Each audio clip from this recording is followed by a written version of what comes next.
Olá, pessoas queridas, sejam bem-vindas ao Fatos e Relatos. Neste canal, abordaremos assuntos de diversas naturezas para que você conheça essas histórias. Lembrando que não temos a intenção de chocar ou ofender ninguém, e sim relatar os fatos ocorridos. Então, se você se interessa por esse tipo de assunto, já vem comigo, se inscreve, por favor, aqui no canal, deixa também aquele joinha já desde o começo para não esquecer, ativa também as notificações para que você receba informação toda vez que eu postar vídeo novo aqui no YouTube. E então, agora vamos ao caso de hoje.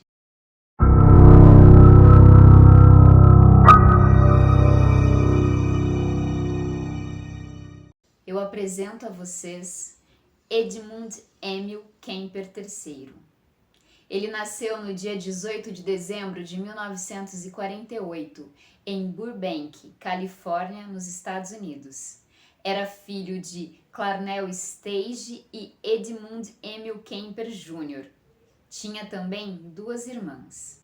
Toda a sua infância foi muito conturbada, tendo vivido desde criança entre muitos problemas familiares. Ele tinha sérios problemas com a sua mãe, que era abusiva e alcoólatra. É dito que ela despejava todas as suas fúrias e frustrações contra o filho desde muito pequeno, sempre o humilhando. Seus pais se separaram quando Ed Kemper tinha apenas 9 anos. A partir daí, a convivência com a sua mãe só piorou, pois ela via nesse filho a referência do pai e do relacionamento que não tinham dado certo. Kemper sempre sentiu muita falta do seu pai, desde a separação, a quem ele era muito apegado. Ed Kemper era uma criança muito inteligente, mas também na escola ele sofria muito bullying por conta do seu tamanho, o que dificultava muito a sua socialização. Ele exibiu comportamento sociopata desde muito novo, como matar e torturar animais, até mesmo o gato da família, criava brincadeiras bizarras com as bonecas das irmãs, e uma vez chegou a dizer a uma de suas irmãs que gostava de uma professora e que para poder beijá-la, ele teria que matá-la, o que deixou, é claro, a sua irmã bastante assustada. Conforme ele foi crescendo, como eu já disse, ele era uma criança extremamente alta para a sua idade, medindo já na adolescência mais de 1,90 m de altura. A sua mãe acabou forçando a ir dormir, morar no porão, pois ela temia que ele pudesse fazer algum mal às suas irmãs. Ele chegou a ir morar por um tempo com um pai, que agora já tinha uma nova família, mas acabou não dando certo a convivência entre ele, a madrasta e o novo irmão. Então ele acabou voltando novamente a morar na casa de sua mãe, que acabou decidindo então por enviar o adolescente, agora já bem mais problemático, para viver com os seus avós paternos em North Fork, na Califórnia. Ed não gostava nada de viver na fazenda dos avós, que era muito isolada. Ele passava os dias matando pássaros e pequenos animais com um rifle que ele havia ganhado do seu avô. Mas isso incomodava muito a sua avó. Ele se dava até bem com o seu avô, mas tinha um sério problema de convivência com a sua avó, com quem ele não se dava nada bem, por dizer que ela se parecia muito com a sua mãe. Até que em 27 de agosto de 1964, após uma discussão acalorada com sua avó, Ed Kemper atirou nela na cozinha. E quando seu avô voltou para casa, ele meio que sem saber o que fazer, ele também acabou atirando no seu avô, que ainda estava perto do carro. É dito que após esse primeiro impulso, ele acabou ligando para sua mãe, contando o ocorrido, e ela lhe disse para ele ligar para a polícia e contar o que havia acontecido. E assim, após ligar para a polícia, o Ed ficou aguardando eles até a sua chegada. Para a polícia, ele chegou a dizer que matou a sua avó para saber como seria. e acabou matando também o seu avô para que ele não tivesse que conviver com o fato de sua esposa ter sido assassinada. Ed Kemper, então, foi entregue por seus crimes à autoridade da juventude da Califórnia. Ele então passou por diversos testes que determinaram que ele tinha um QI muito alto, mas que também sofria de esquizofrenia paranoide. Kemper, então, acabou sendo enviado para o Hospital Psiquiátrico de Atascadero, uma instituição de segurança máxima para presidiários com doenças mentais. Para os profissionais da saúde, Ed Kemper sempre se mostrou um paciente tranquilo, religioso, sempre focado em cumprir as tarefas que lhe eram destinadas e, sobretudo, se mostrava arrependido dos seus crimes. Ele chegou a fazer amizade com seu psicólogo, tendo até mesmo se tornado seu assistente. E assim, ele teve acesso a diversos laudos e documentos psiquiátricos. Então, em 1969, com 21 anos, Ed Kemper é libertado.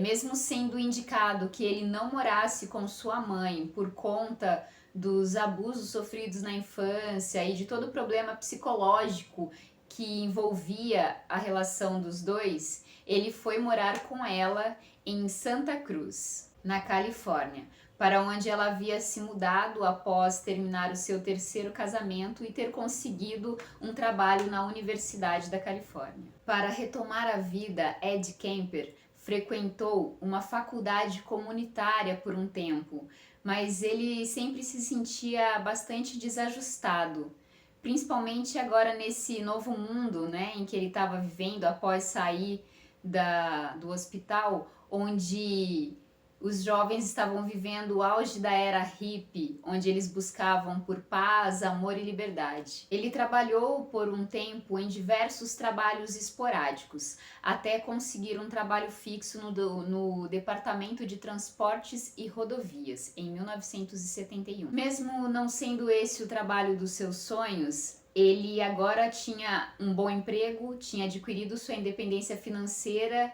mas mesmo assim a sua mãe continuava sempre o desprezando e humilhando. Seu grande sonho era se tornar policial. Ele até chegou a se candidatar a uma vaga, mas acabou sendo excluído porque ele excedia o tamanho máximo exigido. Ed Kemper media 2,6 metros de altura e pesava mais de 130 quilos. Ele ficou bastante chateado, é claro, né, por não conseguir seguir aí a carreira de policial. Mas para conseguir viver neste meio, né, ele acabou fazendo amizade com alguns policiais que frequentavam um bar local que era frequentado, né, por policiais, esse bar, e ele acabou fazendo amizade com eles, sendo até conhecido no meio pelo apelido de Big Ed, pelo seu tamanho. Nessa mesma época, ele começou a colecionar armas e chegou a comprar um carro que era muito parecido, que lembrava muito uma viatura, após ele receber uma indenização por um acidente que ele sofreu. Sendo uma cidade universitária, Santa Cruz estava sempre com as ruas cheias de jovens, e Ed Kemper começa a notar que essas jovens sempre estavam pedindo carona na beira das ruas, das estradas. E ele começa então a dar carona a essas jovens. Ele as levava para onde elas iam e as deixava ir. Até que em maio de 1972, os seus instintos homicidas ressurgem. Ele dá carona a 2 jovens estudantes que nunca mais são vistas. E a partir daí começa o massacre de jovens estudantes de Santa Cruz. Elas eram Mary Ann Peace e Anita Luchesa. Ambas tinham 18 anos e nunca chegaram aos seus destinos. Elas não sabiam, mas tudo já estava preparado na mente dele. Ele havia modificado as portas do carro para que elas só abrissem por fora. Então, assim, mesmo que elas tentassem sair do carro, elas não conseguiriam abrir. Elas nunca poderiam imaginar as suas intenções. Ele as leva de carro para uma área de mata bem distante para poder cometer o crime. Kemper explicaria mais tarde que esfaqueou e estrangulou Mary Ann antes de esfaquear Anita Luchesa, que ficou aguardando no carro. Após os assassinatos, ele levou esses corpos para o seu apartamento, onde ele abusou deles e depois cortou suas cabeças e mãos. Um tempo depois, Ed Kemper deu carona para a jovem Aiko Ko, que tinha 15 anos na época, e resolveu pegar uma carona porque ela tinha perdido o ônibus que ela ia pegar para ir para sua aula de dança. Ela acabou tendo o mesmo destino de Mary Ann e de Anita. Em janeiro de 1973, Kemper continuou seguindo seus instintos assassinos e deu carona a Cindy Shaw, a quem ele atirou e matou. Enquanto a sua mãe estava fora da sua casa, o Ed levou o corpo da Cindy para lá e escondeu ele num quarto. Depois ele desmembrou esse corpo, abusou, né, desse corpo, desmembrou e, como fez com os outros, assim, espalhou partes dele e jogou dentro do oceano. A cabeça ele enterrou no jardim da casa da sua mãe. Em 5 de fevereiro de 1973, Kemper usou um adesivo de estacionamento do campus que sua mãe havia lhe dado para facilitar mais um duplo homicídio. Por conta de todos os assassinatos que estavam acontecendo, a própria polícia havia indicado para as jovens que elas apenas pegassem carona de pessoas que tivessem no seu carro colado o adesivo do campus. E infelizmente o Ed Kemper tinha esse adesivo no carro dele. Nesse dia ele dirigiu até a universidade e ofereceu carona para as duas jovens, Rosalind Thorpe e Alice Liu. Pouco depois de pegá-las, ele atirou nas duas jovens, as decapitou, abusou e desmembrou de seus corpos e distribuiu por diversos locais diferentes. É dito que ele sempre ia à caça de suas vítimas após discutir com sua mãe. Até que em abril de 1973 ele cede aos seus desejos de acabar com sua mãe após uma discussão. Kemper a espancou até a morte com um martelo enquanto ela dormia. Ele a decapitou, abusou de sua cabeça, a usou como dardos e depois ele ainda cortou a sua garganta, colocou suas cordas vocais num triturador de lixo que acabou devolvendo, né, por não ter conseguido triturar. Sobre isso ele acaba dizendo: pareceu apropriado. Nem o triturador conseguiu cortar suas cordas vocais, de tanto que ela reclamava e gritava comigo ao longo dos anos.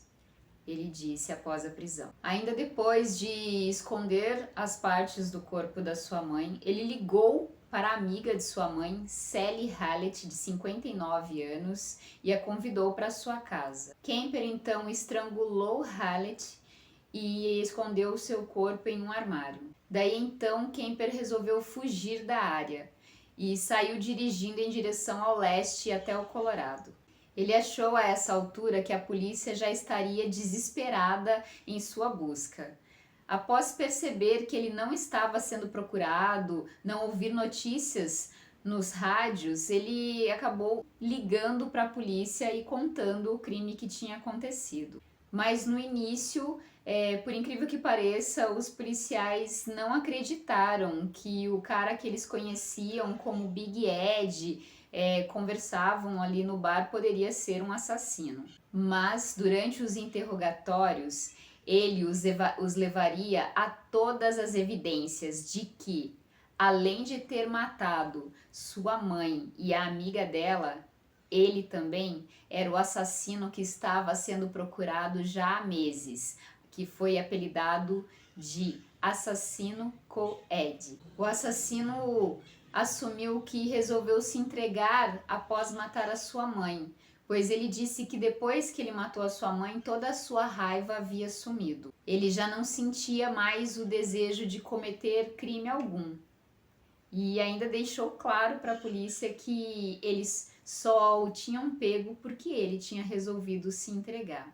Em seu julgamento, ele alegou insanidade, mas foi considerado são e culpado por assassinato em primeiro grau em novembro de 1973. Ele chegou a pedir pela pena de morte, mas a pena capital havia sido suspensa na época.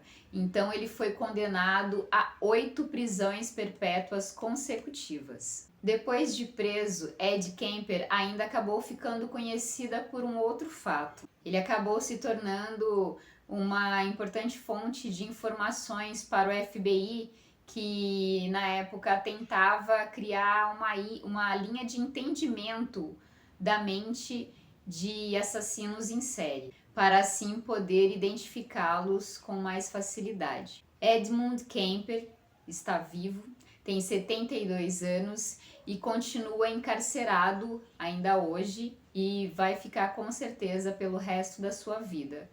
Ele está numa instalação médica prisional na Califórnia. E então é isso, pessoal. Essa foi a história de hoje, né? O caso de hoje. E me falem aí se vocês já conheciam esse caso, se vocês já tinham ouvido falar do Ed Kemper.